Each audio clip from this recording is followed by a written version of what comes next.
Roddy White was a do-it-all wide receiver that was a huge part of Matt Ryan's early success.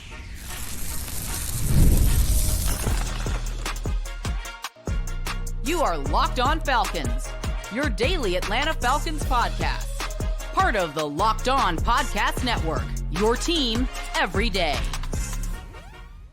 Welcome back, everyone, to another illustrious episode of the Locked On Falcons podcast, part of Locked On Sports Atlanta, your team every day. And today's episode is brought to you by FanDuel. Make every moment more. As the playoffs wind down, the sports stop sporting like we want them to. But this summer, FanDuel is hooking up all customers with a boost or bonus daily. That's right. There's something for everyone every day, all summer long. Visit FanDuel.com/lockedon to get started.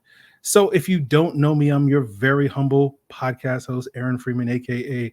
Mr. Drew, a.k.a. Sirius Black. Been covering the Falcons for a lifetime, formerly at falcfans.com, RIP. Still going strong in this illustrious podcast. Thank each and every one of you that is an everydayer of this pod that makes it your first listen or first watch each and every day. And all you got to do to become an everydayer is subscribe or follow for free on YouTube or wherever you listen to podcasts.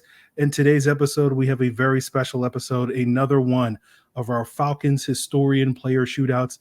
Of course, co-hosting alongside me is none other than Allen Strk, former co-host of the Locked On Falcons and Falcons Fans podcast, a still contributor over at the Falcoholic, the SB Nation website covering the Atlanta Falcons. And if you are first time watching the Falcons Historian Player Shootout, well, you are in for a treat. This is our summer-long trivia tournament that we are doing, and we are now in round 2. We've gone through the first round where 16 participants. We've whittled it down now to, I think, we're at like 6 now at this point. And we are looking at various Falcons legends over the last 20 years. And we have perhaps one of the biggest legends in that time span talking about Roddy White on today's episode. And, you know, Allen and myself are participants in this Falcons Historian Shootout. Allen was already eliminated by our guest today in the round 1. And now our guest is potentially going to eliminate me. And of course, that will be an all-time achievement if he can do so. It can pull off, these upsets and whatnot. But we have, of course, have Matt Chernoff, co-host of Chuck and Chernoff, which you guys hear every afternoon on 680 The Fan, with over 20 years of experience covering Atlanta sports. So Matt definitely knows his stuff. And so I will definitely have to be on guard. But guys, that is it. Allen, welcome back to the show. Matt, well, of course, welcome back to the show as well. How are you guys doing tonight? Great, man. Very excited about this episode and looking forward to it. This is probably the biggest second-round matchup, and we got one of the biggest players. Matt, going back to Roddy White when he got drafted in 2005, because this was at a time where the Falcons desperately needed wide receivers. I felt like the franchise was desperately searching for it. What did you initially think of the pick? And by, I would say, year 2, were you completely done with him, considering how just disoriented he was by then that second season? Well, I want you guys to think about it, right? This is pre-social media. Can you imagine today what the reaction would have been? Because it was a full 2 years into Roddy's career. And we'll always remember the indelible moment of Jim Mora falling to his knees as Roddy dropped the ball. It was essentially a punt that was thrown to him wide open that he drops, that I'm sure he looks back and laughs now. But, be honest, I mean, I didn't know a ton about Roddy coming out of UAB. Why would I watch a ton of UAB other than the size and the potential upside for him? It was funny, though. All of a sudden, he popped when they had a quarterback who was throwing it more consistently. It's not a shot against Mike Vick. It was just nobody had big numbers when Mike was here from the receiving standpoint. Then Matt Ryan comes in. Even the year before Matt, that transition year with Harrington and Redmond and Byron Leftwich, where you started to see some of the numbers pop. But today, nobody would have had patience for that. I think it's a great point, Matt, because you go back to that time, the Falcons used 3 consecutive first-round picks on wide receivers. They traded for Peerless Price in 2003. They drafted Michael Jenkins in 2004. They drafted Roddy White in 2005. And I remember when Roddy got picked, and I was like, why are we drafting another wide receiver? We've spent, it's not working. None of it is paying off for the Falcons, right? This is a run football team. And then those first couple of years with Roddy struggling, it just felt like, man, this was a disaster of a pick. And then everything just sort of clicked for him in that 2007 season. One of the only things that went right in that 2007 season, a lot of that Roddy has attributed, after the fact, to the addition of Joe Horn and a longtime veteran. Joe Horn was kind of cooked at that point in his career, but certainly could teach Roddy the ropes of sort of being a veteran. And I think Roddy himself has talked about in the past where it was those first couple of years, because he was a first round pick, because he was so successful in the NFL, like his work ethic was not what it needed to be in order to succeed. He just kind of was just, being like, I'm just naturally gifted and I can do it all. And sort of had that come to Jesus moment, or that revelation for him in those first couple of years of struggling. And then I think it was kind of Joe Horn, the struggles of the team, seeing Michael Vick go by the wayside. And it was sort of that wake up call for Roddy to sort of get his act together, starting in that 2007 season, and then not looking back, and being, an all timer for the Atlanta Falcons, and only would be surpassed by Julio Jones many years later, in terms of one of the greatest wide receivers to ever play for the football team. So a very sort of Hollywood-esque career in terms of Roddy, sort of being on the top of the world and sort of being humbled and then sort of climbing his way back out of it. And that's sort of the story of Roddy's career. I'll also mention one more name. Like, you want a random that nobody ever wants to think back to the Bob Petrino era, but ask Roddy about Paul Petrino. Like, that's one of the things a lot of guys talked about sort of developing. I loved your point on Joe Horn. Joe Horn got the dog out of Roddy. He knew how to kind of push it. But Petrino, not Bob, but Paul, I think did a good job with sort of helping the development of Roddy too. And by the time they turned it over to Rubisky and that crew in 2008, I think Roddy was sort of poised to make that jump. As far as Falcon fans are concerned, Paul Petrino is the only child. Maybe parents feel that way too. Alan, I know you were a huge fan of Roddy, so I guess he's on your Mount Rushmore. Is that a fair statement? Yeah. He just brings the attitude. Like, I love wide receivers that are overly physical, that embrace blocking, and that could literally do it all. Even though Roddy developed more into a possession receiver, he still could take the top off of defense, at least in the prime of his career.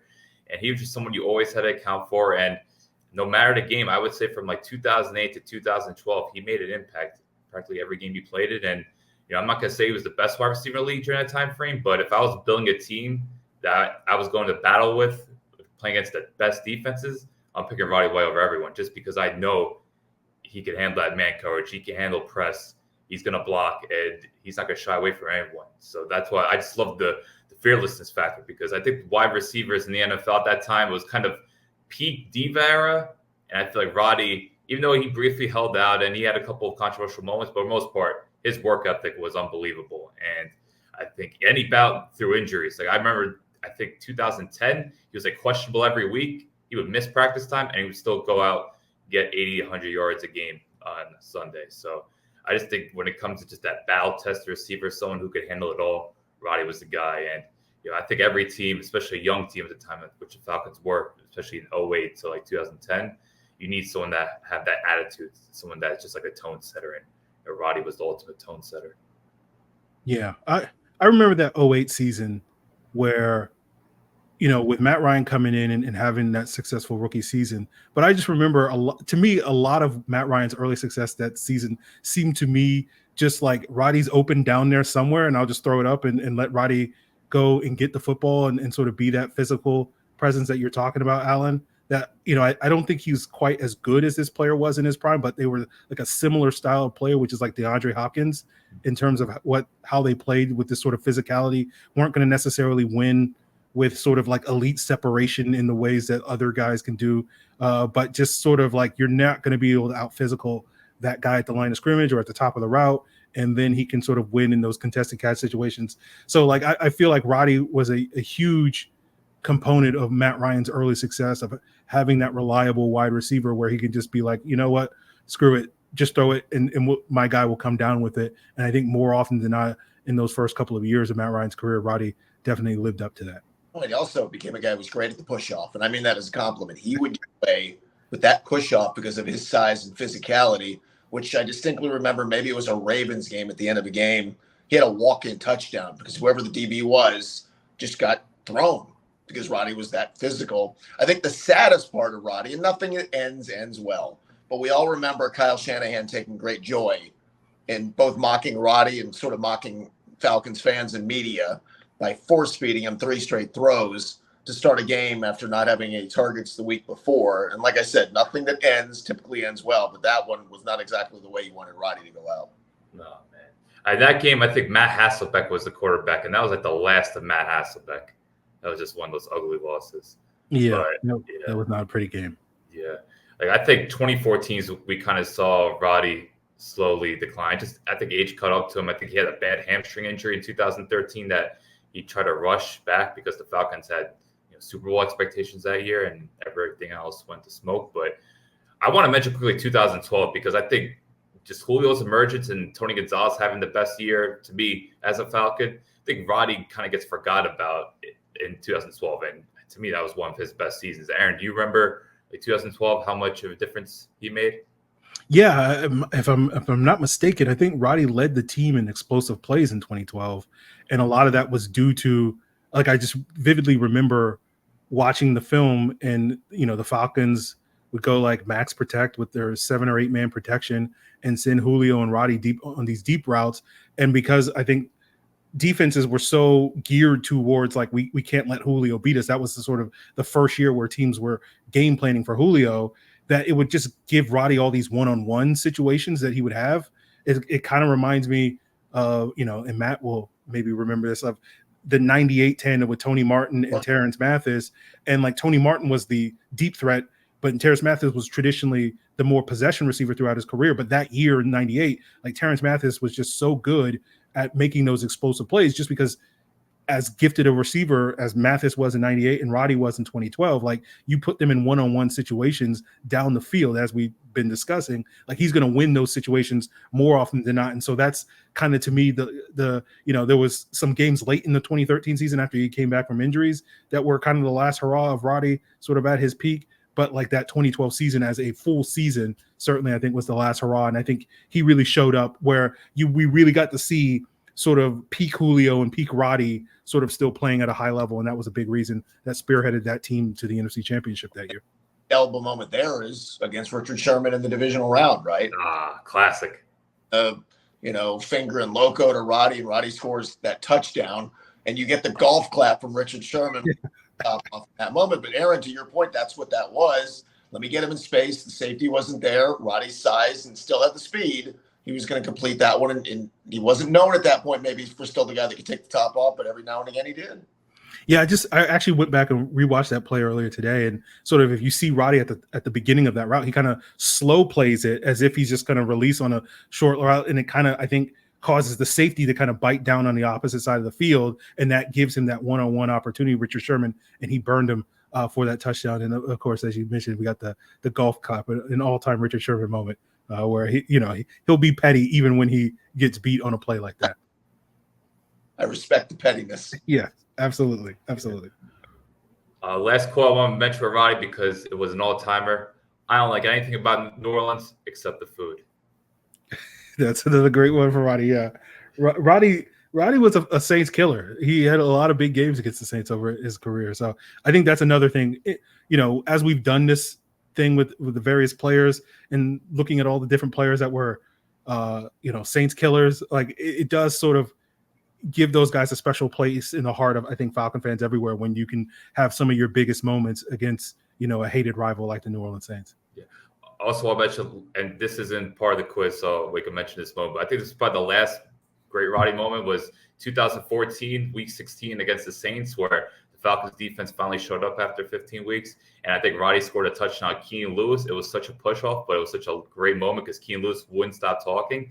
And it was just Roddy being Roddy. And for at least 1 week in that 2014 season, we got to feel real good. We don't got to talk what happened the following week, though. Yeah, well, leave that out. But the 2012, we mentioned the catch against Sherman. And then all Falcon fans will remember how the NFC title game ends with the Falcons inside the 10-yard line on a 4th down, whether or not there should have been a flag for pass interference. I think it was Patrick Willis maybe who cuts off Roddy in his route. I don't know if you're going to call it in that moment, but Roddy to this day will tell you how much he thought he was interfered with. Yeah. Tough ending to that season. Definitely a tough ending to that season. 2012, we talked about it in the last episode with John Abraham. Now 2012, that's like, we always talk about 2016, but 2012 really should have been the year too. Oh, it's opportunity missed. I mean, that's a team that should have been in the, you have a 17-0 lead in the NFC title game at home. Like, we all know what that's supposed to mean and how you're supposed to finish that off, but I don't mean. Distract. Sorry. Yeah, story of Falcons playoff games, but we'll leave it at that moment and get into the question portion of today's Falcons Historian Player Shootout. Well, Allen will be asking both myself and Matt 5 questions, and of course, whoever has the most correct by the end will be declared the winner. If there's a tie, we'll have a sudden death overtime, but we'll get into and put Matt on the hot seat first as we continue today's Locked On Falcons Historian Player Shootout. Summertime is great for many things, but it's not always great when it comes to sports because, now that the playoffs are done and we're still, several weeks away from the NFL season and the NBA and NHL months away from that, the sports aren't sporting like we want them to. But FanDuel is helping us out, keeping the party going, hooking up all their customers with a booster bonus daily. That's right. There's something for everyone every day, all summer long. Just head over to FanDuel.com and you can start making the most of your summer. And especially if you want to get in on the Braves action or, Atlanta United, it's all available for you. If you want to bet on the upcoming NFL season, over under for Falcons wins, how many touchdowns Kirk Cousins is going to throw, it's all available. All you got to do is visit FanDuel.com to make the most out of your summer. FanDuel is an official sports betting partner of Major League Baseball. And as we continue today's Falcons Historian Player Shootout, I want to tell you guys, for your second listen after you've heard all the Roddy White trivia, why not check out Locked On Sports Today, a free 24/7 sports streaming channel program for you each and every day that gives you the can't miss analysis and biggest stories. It's all free, available 24/7 on YouTube or the free Amazon Fire TV channels app. It's all part of Locked On Podcast Network, your team every day. All right, Matt, first question. Which year did Roddy lead the NFL in receptions? Let's go 2010.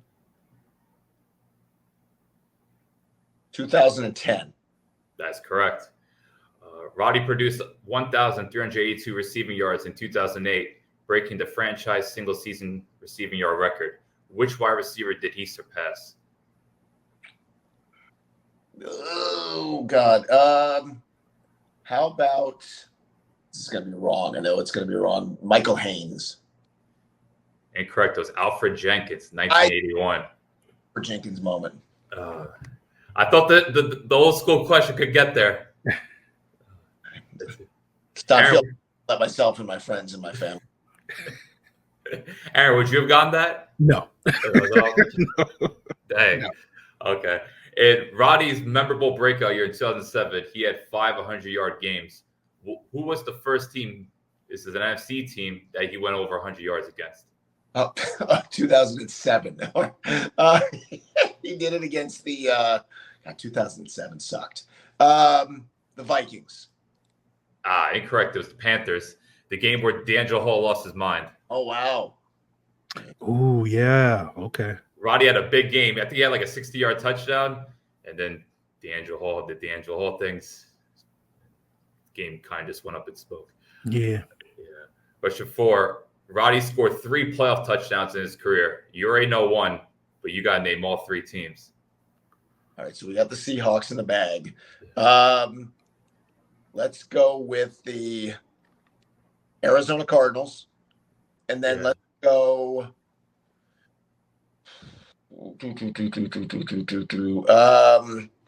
Not too many opponents left. Oh, that's what I mean. There's not exactly a ton here. They didn't score against the Giants. Oh, man. Jesus. Yeah.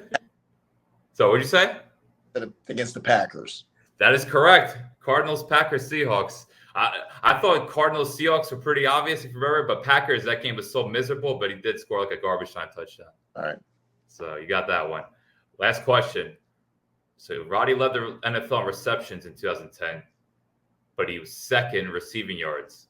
Which receiver led the league in receiving yards? 2010. That feels like a million years ago. 2010. This is going to be a horrible guess. Was he retired then? This is going to be such a bad guess. Calvin Johnson. No, it was actually Brandon Lloyd. Stop it. That's not fair. I strike that. He had a wild year with the Broncos. Yeah. 2010, Brandon Lloyd. He won a lot of fantasy leagues that year. Okay. Yeah. Never did it again. I can't even feel bad about not. It was kind of like that one Josh Gordon year that he had when he led the league in yards and never did it again. But, just Brandon Lloyd highlight reel. For anybody who's like, who's Brandon Lloyd? Go if you can find his highlight reel on YouTube. He has some ridiculous catches throughout his career, but that in that one season are basically the highlights. But so what is that? 2 correct? Yeah. Sad. Very sad. Okay. We had to ramp up the quarterfinals. Aaron, you're next. I would have gotten 3 of those questions right. So I'm hoping that I can get 3 of these upcoming questions right. So we'll get into that as we wrap up today's Locked On Falcons Historian Player Shootout, talking to Roddy White. Now, in the NFL, the goal is to hire quality professionals that are going to fit your team. And then, the real world, same is true for your small business. And that's why you got to check out LinkedIn Jobs. They have the tools. They're going to help you find the right professionals for your team faster and for free. LinkedIn just isn't any old job board.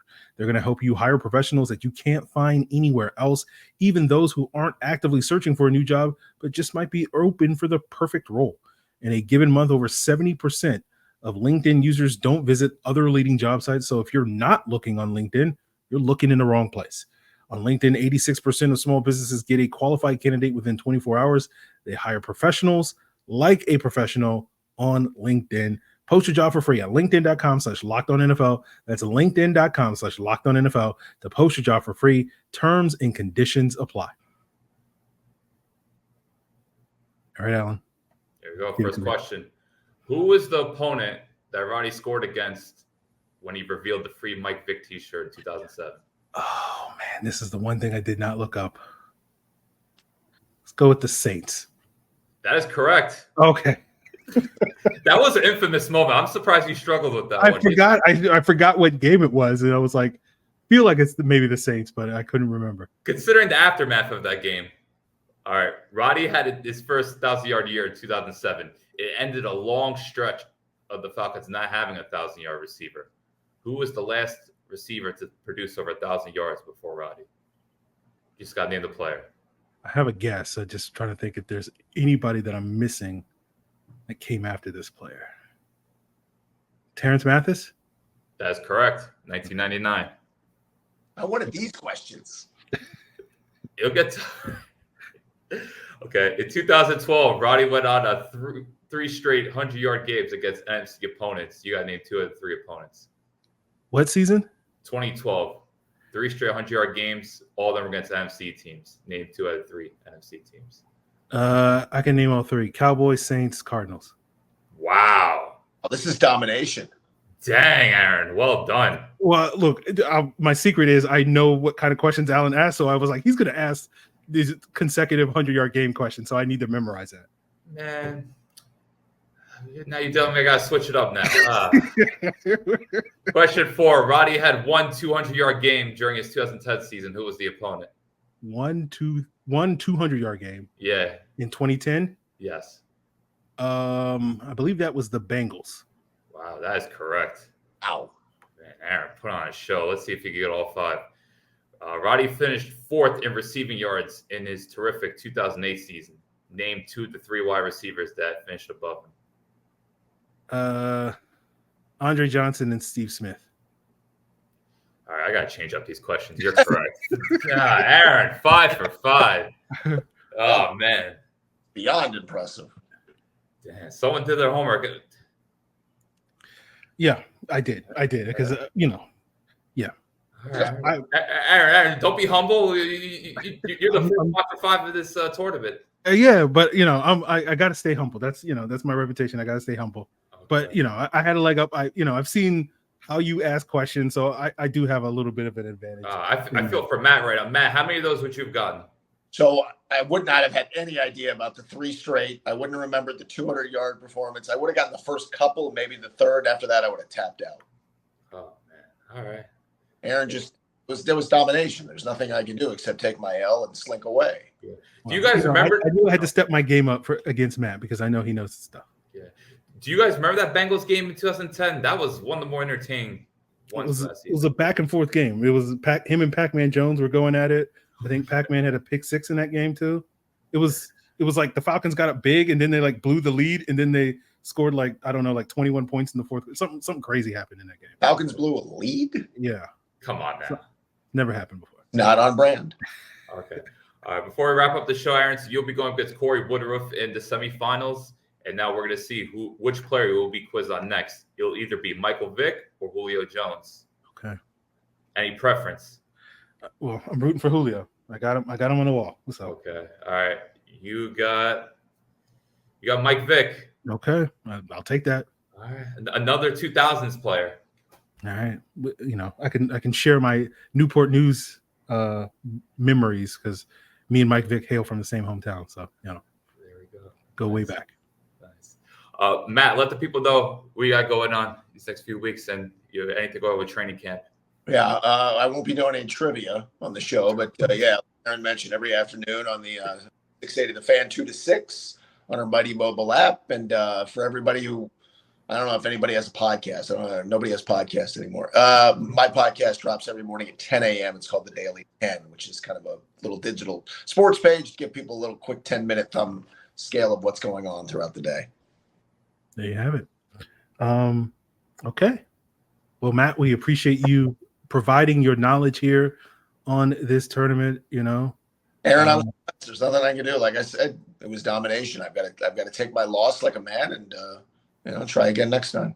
Well, you know, I think you can take credit that, you know, you inspired me to really do my homework on this. I'll take what I can get. Listen, even if I'm not sincere right now, I will take that and I'll feel good. You know, it's like, you know, it's an assist. It's an alley-oop. So I would take that if I were you. So. I appreciate you guys having me, man. It was fun. So, guys, that is going to do it. Thanks to Matt Chernoff. Of course, Allen will be back tomorrow on Locked On Falcons with Allen co-hosting another Falcons Historian Player Shootout, this one on Algie Crumpler.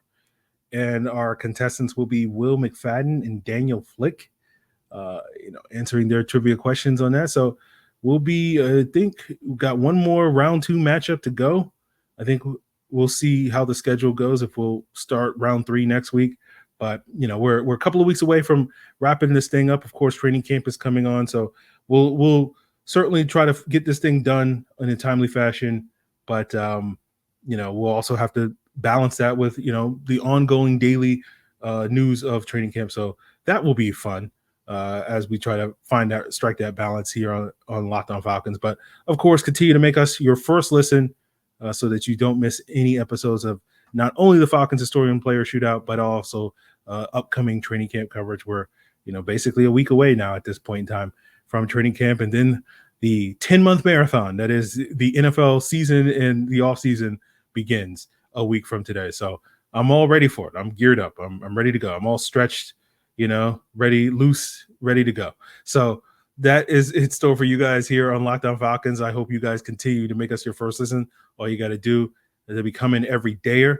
Is subscribe or follow for free on YouTube or wherever you listen to podcasts. And, of course, for your second listen, check out Locked On Sports Today. Check out Locked On Sports Atlanta. All the variety of shows, you know, college football's just around the corner. So why not also check out Locked On Bulldogs, see what Clint and Daniel are up to, talking about, you know, whether or not Georgia can redeem themselves with a championship run after, you know, winning 2 years in a row and not being able to get the 3-peat. But, you know, 3 out of 4 ain't bad, is what I say. But go check out Locked On Bulldogs. It's all part of Locked On Podcast Network, your team every day.